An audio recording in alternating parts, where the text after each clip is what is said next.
Meus queridos amigos, como é que vocês estão? Tudo na paz? Eu espero que todos estejam muitíssimo bem. Como sempre, Bolsa de Valores subindo quase 0,7% no momento que eu estou gravando esse vídeo aqui, bem pertinho dos 111 mil pontos. O nosso queridíssimo índice Bovespa e FIX acima dos 3 mil pontos já. Será que a janela de oportunidades em ações e fundos imobiliários está prestes a se fechar? Compra, espera, o que você faz? Será que chegou a hora de entrar pesado em ações e fundos imobiliários, renda variável? Esse vídeo é sobre não ser besta nem ingênuo no mundo dos investimentos. E também sobre o quanto que isso pode te render no longo prazo e como que você entender certas coisas diminui os seus riscos e também diminui o tempo que você vai precisar se dedicar aos seus investimentos para ter um bom resultado, para ter sucesso. A frase do dia: escalar colinas difíceis requer um ritmo lento no início. Mais uma frase que bem que podia ser minha, mas não é. É do Shakespeare, só William Shakespeare, ninguém mais, ninguém menos. Quem já é de casa, deixa o like no vídeo. E para começar, vamos falar de taxa Selic, que é a taxa básica de juros da economia brasileira. Ela vai começar a cair em algum momento, a gente não consegue adivinhar e cravar quando, mas vai começar. O início desse ciclo de baixa, ele vai reduzir os ganhos das aplicações de renda fixa e isso deve favorecer o desempenho das ações negociadas na Bolsa de Valores, dos fundos imobiliários. Já está favorecendo, na verdade, mas esse movimento, ele tende a ser lento. Então você pega opções como CDBs, títulos do Tesouro Direto, fundos de renda fixa, debêntures. Essas opções seguem válidas principalmente para os investidores de perfil mais conservador ou para quem tem um prazo mais curto para resgatar o investimento, um prazo determinado. Aí é renda fixa mesmo, não tem jeito.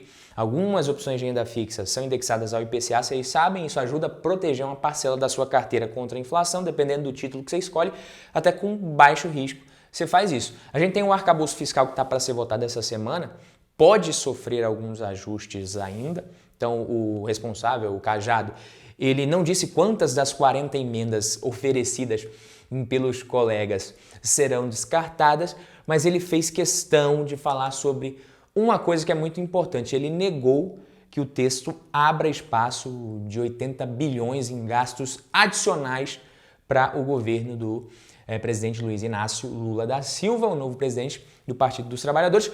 Um dos pontos que tem gerado muito disse-me-disse e muita controvérsia. Então, abrindo aspas aqui para ele, nós vamos clarear essa questão para não dar a entender que o relatório do meu substitutivo dá mais de 80 bilhões de reais. Nunca deu. Essa conta criou ruídos e nós vamos encontrar a redação que deixe claro que não se está dando nada nesse sentido como possibilidade, fecha aspas.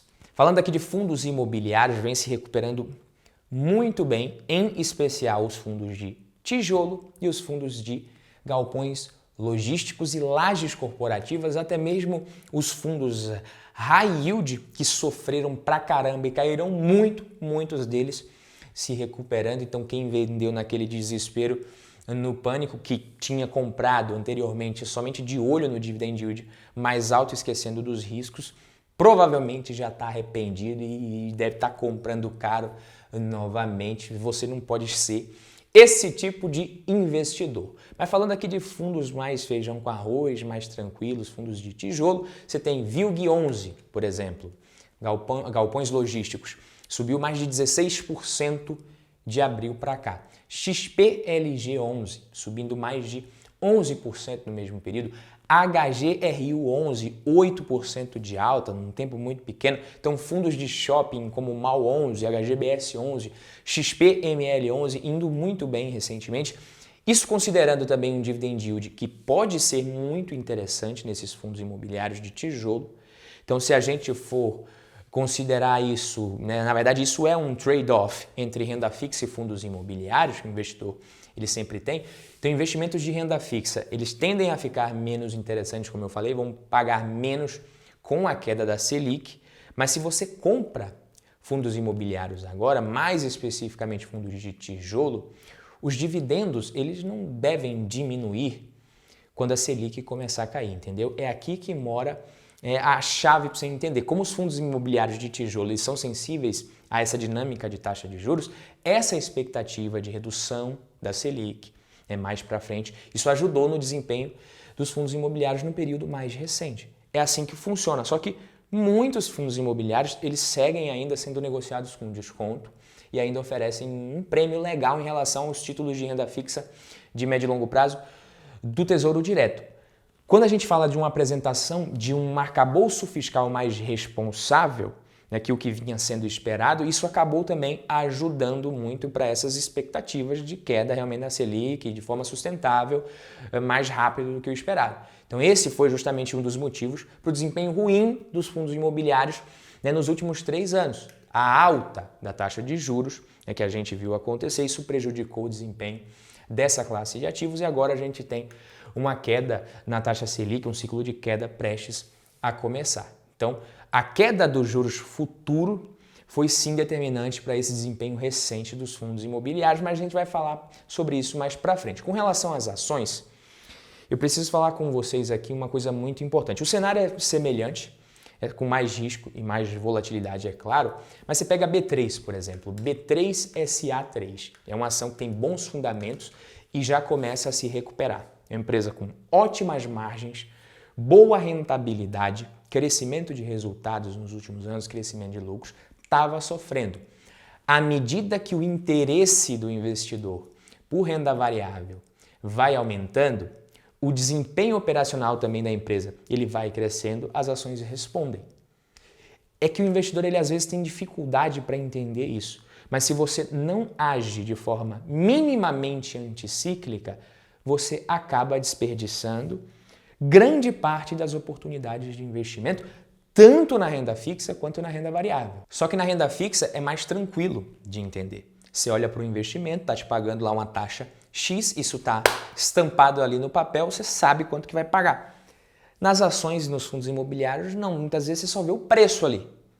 O investidor ele tem dificuldade, principalmente o iniciante, para entender que no médio e longo prazo aquilo ali não vai mais valer aquele preço daqui a 10 anos, daqui a 5 anos, daqui a 15 anos e ainda vai pagar dividendos no período. Então o retorno que ele vai ter quando as ações estão mais baratas é maior. Claro que o risco também nesses momentos é maior. Você pega a Suzano e Klabin também com um desempenho muito legal recentemente, subindo bastante, gravei vídeo sobre elas esse mês, se eu não me engano, muita gente comentando, as ações caíram, agora se recuperando. Empresa de commodity é muito interessante para a gente usar como exemplo. Então, se você entender como é que funciona, como que uma empresa de commodity ganha dinheiro e como os ciclos impactam os resultados de empresas como essa, dá para fazer um paralelo muito bacana com o desempenho da nossa própria carteira de investimentos. É claro, para isso a gente vai precisar dar uma viajada aqui na analogia, mas eu peço paciência de vocês para entender. Então você sabe que empresas de commodity elas precisam investir, então elas têm esses investimentos que elas precisam fazer, pegando o exemplo, o gancho da própria Klabin nesse momento. Então os resultados dessas empresas, ele é meio que defasado, a empresa investe para colher lá na frente, só que no meio do caminho ela tem despesas financeiras também para honrar e o cenário macroeconômico afeta as despesas dessa empresa. Além disso, a atividade econômica também afeta diretamente, não só aqui no Brasil, mas quando a gente está falando de empresas que exportam muito, a atividade econômica a nível global impacta. Em contrapartida, ela tem o preço da commodity que não está sob seu controle. Então, muitas vezes, é comum você ouvir o termo tempestade perfeita para empresas de commodity. Ela está tendo dificuldade para honrar as dívidas, taxa de juros muito mais alta, o preço da commodity embaixo, então as receitas prejudicadas enquanto as despesas seguem crescendo. Reajuste nos custos de mão de obra, de matéria-prima, tudo isso aumentando por conta de uma inflação alta, a inflação da indústria aumentando pra caramba. Então essas empresas elas podem passar por esses momentos de muita dificuldade, de tempestade perfeita no sentido negativo, mas pode também passar por um verão perfeito, que é quando o preço da commodity está lá em cima, o dólar lá em cima no caso das empresas que exportam e a taxa de juros muito baixa. Então nesse cenário as empresas elas ganham muito dinheiro. O segredo para você investir em empresas como essa é você escolher empresas que são muito eficientes em termos operacionais, que é o que a empresa consegue controlar. Então, se ela é uma boa alocadora de capital e tem eficiência operacional, consegue produzir a mesma coisa que os concorrentes com menos custo, por exemplo, as pessoas não vão deixar de consumir, o mundo não vai deixar de consumir essa commodity no médio e longo prazo e essa empresa ela vai ter uma vantagem sobre os outros players. Então você tem Klabin, que tem vantagem, Suzano, a própria Petrobras, que se não fosse o risco de intervenção estatal, é uma empresa que consegue extrair com um custo muito baixo, é uma empresa muito competitiva. Agora, fazendo paralelo com a nossa carteira de investimento, você imagina se uma empresa dessa de commodities como a Klabin, né, quando o preço da celulose está embaixo, ela falasse, agora eu não vou mexer com celulose, não, celulose já era, vamos vender todos os ativos, vamos transformar a empresa numa empresa de extração de petróleo. Petróleo está caro, vamos mudar para isso. Aí a Petrobras, quando o petróleo está caindo, resolve mexer com celulose. A Vale, né, rachando de ganhar dinheiro com minério de ferro. Aí o minério de ferro entra em baixa, a empresa fala, ao invés de manter os nossos investimentos aqui, tentar investir, tentar manter a eficiência o mais alta possível para a gente conseguir continuar gerando caixa nesse período de baixa, não, vamos largar a mão de mexer com minério de ferro, vamos plantar árvore para trabalhar com celulose, vamos mexer com aço. Imagina qual seria o desempenho dessas empresas se toda hora elas resolvessem fazer uma coisa que elas não entendem. O fato delas se manterem fiéis ao que elas sabem fazer é o que faz com que, apesar de cíclicos, os ramos que elas atuem seja rentável para esse tipo de empresas. O know-how conta muito, a expertise, a experiência. Então a nossa carteira de investimentos, a nossa alocação é mais ou menos assim. O quanto que você vai ter em renda variável, o quanto que você vai ter em fundos imobiliários, ações de renda fixa, você vai montar ali uma carteira de investimentos de acordo com o seu perfil e com os seus objetivos, aquilo ali vai ser a sua forma de operar os seus investimentos, bolsa de valores, renda fixa, o que quer que seja, investimentos no exterior. Se toda hora você fica mudando isso daí, porque agora é a hora disso, agora é a hora daquilo, o seu desempenho no médio e longo prazo, eu sinto muito lhe dizer, mas diferente do que você está pensando quando faz esse giro de carteira maluco, ao invés de ser muito bom, vai ser uma merda. Quando você mantém a alocação, no médio e longo prazo, a tendência é você seguir comprando barato e vendendo mais caro. Agora a gente vai ver aqui quais são os pontos nos quais o investidor ele não pode vacilar. Então você precisa sair desse vídeo aqui entendendo isso que eu vou te falar, pelo amor de Deus. Agora, é claro, antes de entender o que eu vou te falar aqui agora, você precisa se inscrever no canal. Eu vou até tomar uma aguinha aqui. Enquanto eu tomo essa aguinha, eu aposto que você já se inscreveu nesse canal aqui agora. Se você está gostando do conteúdo, também não esquece de deixar o like. Qual que é o primeiro ponto? As janelas de oportunidade na Bolsa de Valores, primeiro ponto. As janelas são algo bem relativo. Há quem diga que nem sequer existem janelas de oportunidade, dá para entender. Mas essas janelas elas podem ser longas, principalmente no Brasil, mas elas podem se fechar muito mais rápido do que você pensa. O risco de você ficar tentando esperar até o último segundo é o de você perder boas oportunidades. Então, quem queria deixar para investir em Banco do Brasil só quando o cenário tivesse mais claro, não comprou a 30, 32, está pagando 44 agora, entendeu? Tá barato? Não tá? É relativo. Mas não comprou a 30 mais, vai comprar 44. Segundo ponto, sempre que o risco for menor, o prêmio ele vai ser menor.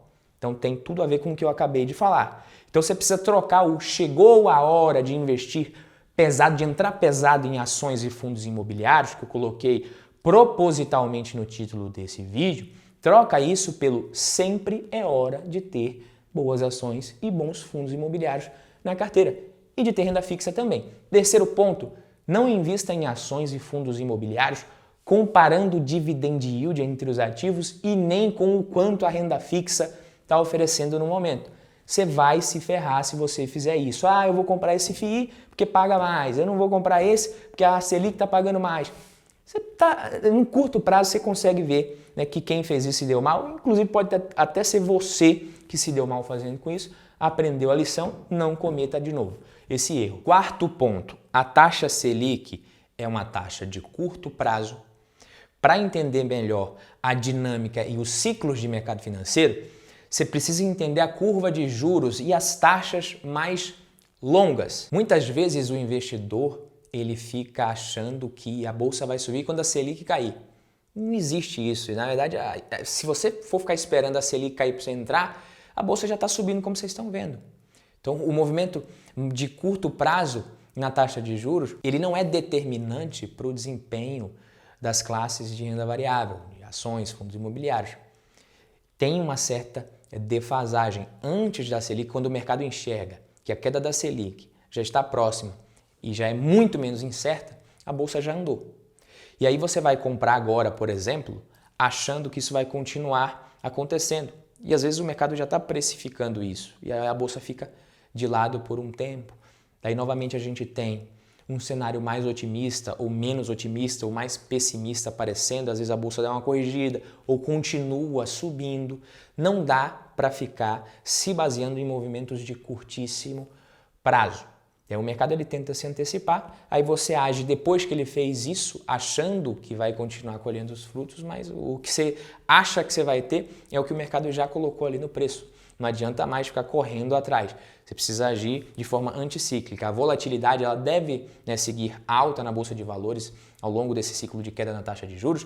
Quem for começar a investir, cuidado principalmente com o comportamento diante da volatilidade, que vai ser uma coisa nova para esse tipo de investidor. Se você está pensando em começar agora, então cuidado com o seu comportamento diante da volatilidade, é algo novo para você, você nunca experimentou. Começa aos poucos, mesmo que você ache que é uma oportunidade muito grande, começa aos poucos para você ver como que você se comporta, vai estudando os ativos aos poucos.